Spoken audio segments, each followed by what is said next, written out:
Bonjour, me revoici avec une autre vidéo. Le but aujourd'hui est de présenter les résolutions du test formatif que je vous ai envoyé par mail le 16 mars 2020. Et pour un peu de fantaisie, j'ai placé un couvre-chef. Alors on commence avec la première question.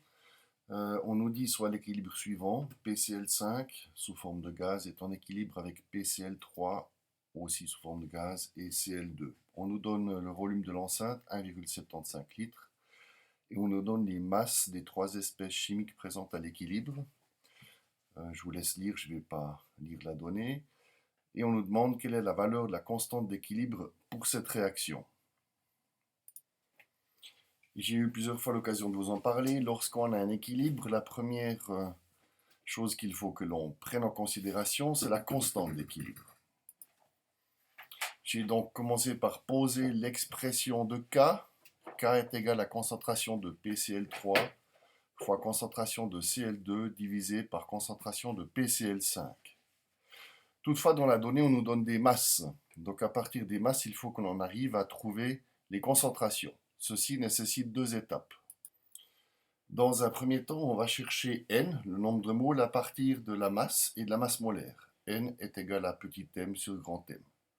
Dans un deuxième temps, on trouvera la concentration à l'aide du nombre de moles, la quantité chimique et le volume. C est égal à N sur V.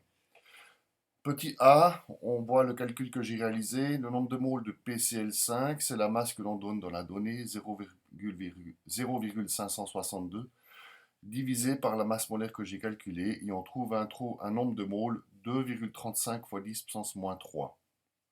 La concentration N sur V, 2,35 fois 10 puissance moins 3, divisé par le volume qui se trouve dans la donnée, 1,75. Je fais de même pour PCl3 et pour Cl2. J'obtiens le même résultat. Il se trouve qu'on a ici à l'intermédiaire le même nombre de moles, le volume étant le même. On arrive dans les deux cas à 8,11 fois 10 moins 3.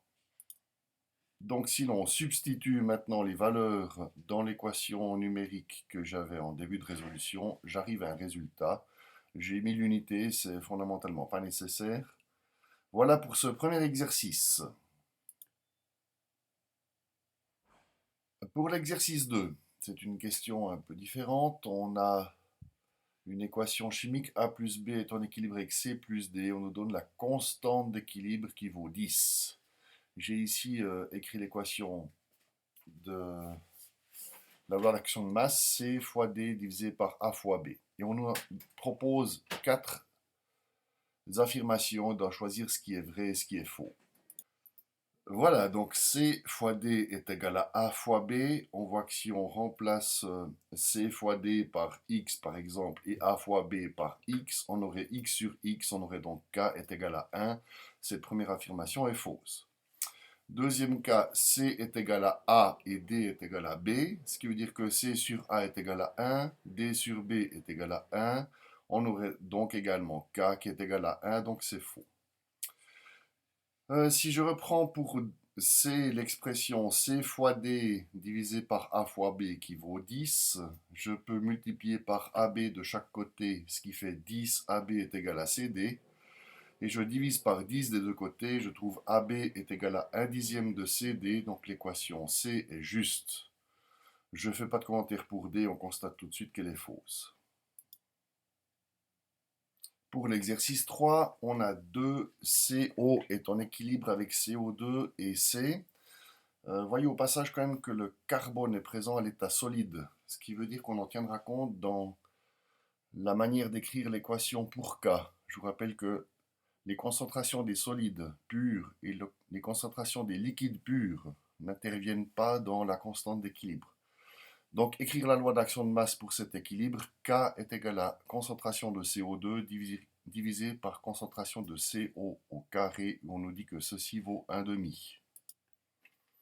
La suite, dans un piston d'un volume de 2 litres, on ajoute 80 millimoles, donc 80 fois 10 puissance moins 3 moles de CO, c'est le réactif.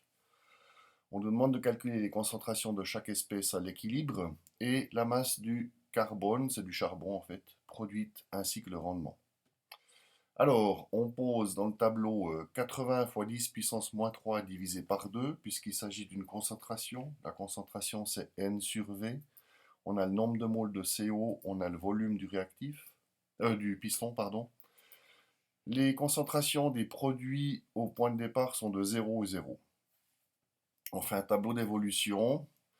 On va consommer moins 2x de monoxyde de carbone et on va former x de dioxyde de carbone et x moles de charbon également. On peut donc poser la première équation de K que vous avez ici sous le tableau. Et la résolution m'amène à 4,9 fois 10 puissance moins 3. Pour la résolution mathématique, je vous ai mis ici la réalisation que j'ai faite.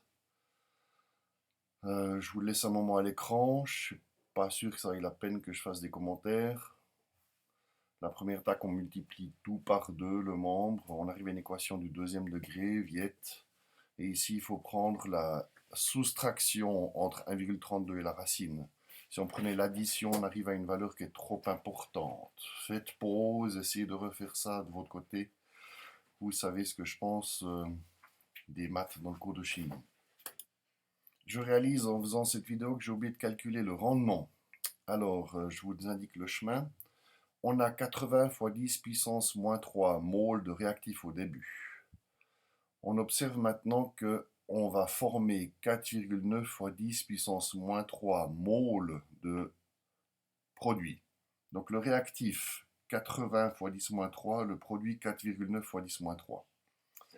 Pour calculer le rendement, il faut trouver quelle serait la quantité maximale de produit possible. Donc à partir de 80 millimoles, on va former un maximum de 40 millimoles. Donc le produit maximum serait 40 fois 10 puissance moins 3, et on a ici en fait 4,9 fois 10 puissance moins 3. Donc on va poser 40 fois 10 puissance moins 3 est à 100, ce que 4,9 fois 10 moins 3 est à x. On sort x qui sera le rendement. Pour terminer, on nous demande la masse de carbone. C'est le nombre de moles fois la masse molaire. Le nombre de moles est donné, c'est 4,9 fois 10 moins 3. La masse molaire, on la trouve dans les tables, c'est 12,01115. Et on obtient 5,92 fois 10 puissance moins 2 grammes. On continue, on prend la même équation chimique, mais on nous dit ici que l'on a un rendement de 92,4% et on doit chercher le volume. Alors, j'ai posé l'équation, CO devient CO2 et du carbone. On a 0 au départ de produit. On a 0,08 divisé par V, c'est les 80 millimoles de CO divisé par un volume. J'ai cherché le 92,4% de CO2. Donc si on a 0,08 moles de CO, le 100% ce serait 0,04 moles de CO2. Le 92,4% de 0,04, c'est 0,03696. Donc je pose ça, on peut ainsi calculer aussi la quantité de monoxyde de carbone qui reste, combien est-ce qu'il y a de réactif. Ce qui nous mène à une équation. Et je sors de cette équation un volume de 1,8 fois 10 puissance moins 8 litres. J'espère pas avoir fait d'erreur, ça me semble très petit. On demande ensuite d'expliquer pourquoi le rendement augmente entre la première et la seconde situation. En fait, le volume diminue. On voit qu'il y a plus d'espèces chimiques à gauche, puisqu'on aurait 2 CO2, et on a une seule espèce chimique à droite, 1 CO. On sait que lorsqu'on perturbe un équilibre, celui-ci va réagir de manière à minimiser la perturbation. Donc si je diminue le volume, l'équilibre va se déplacer vers la droite et on augmente la quantité de produit. Donc je vous rappelle qu'il faut faire le bilan entre le nombre d'espèces chimiques du côté des réactifs et le nombre d'espèces chimiques du côté des produits. On fait en fait la somme des coefficients stoichiométriques à gauche, la somme des coefficients stoichiométriques à droite. Là où cette somme est la plus petite, il y a moins de matière que là où cette somme est la plus grande. Du côté de 2CO, il y a 2 fois plus de matière que du côté de 1CO. Le carbone n'intervient pas puisque c'est un solide. Il prend une place négligeable par rapport au gaz. Voilà, on continue, on nous parle dans l'exercice suivant d'une solution saturée en Ag2SO4. Et on nous dit calculer la concentration des ions Ag+ dans cette solution. J'ai donc posé l'équation de dissolution du sulfate d'argent, 2Ag+, Aq plus SO4 2-. Au départ, il n'y a rien dans la solution, d'où 0, 0. Par contre, deuxième ligne du tableau, c'est infini, il reste E, donc l'excès, comme solide. On a 2S comme ion Ag+ en solution et S comme ion SO4 2-. Je substitue, je cherche S, c'est une équation standard, c'est des choses qu'on a vues en classe.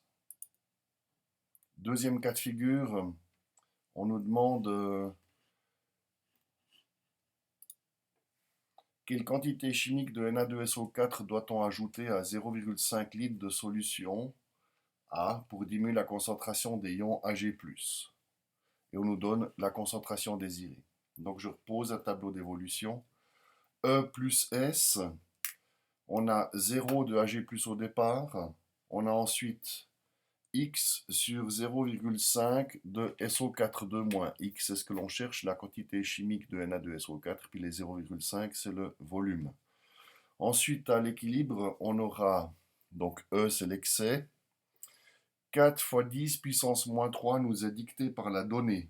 Donc j'ai posé le nombre de moles par litre de Ag+, qui est égal à 4 fois 10 puissance moins 3. Pour ce qui est de SO4 2-, ben, il y a ce qu'il y aura au début, plus le 4 fois 10 puissance moins 3. Et pour simplifier le tout, et aussi parce qu'on arriverait à une équation du troisième degré, je remplace x plus 4 fois 10 puissance moins 3 sur 0,5 comme étant égal à x sur 0,5. On a ensuite une résolution. Voilà, je termine cette vidéo ici. J'espère qu'elle vous a été utile.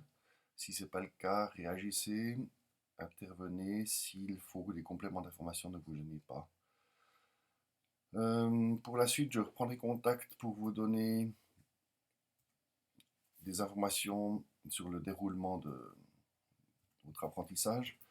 La semaine prochaine, je vous donnerai les réponses du fin du chapitre. Signalez-moi s'il vous plaît sur WhatsApp quels sont les exercices pour lesquels vous n'avez pas de résolution et je les mettrai en ligne. Merci.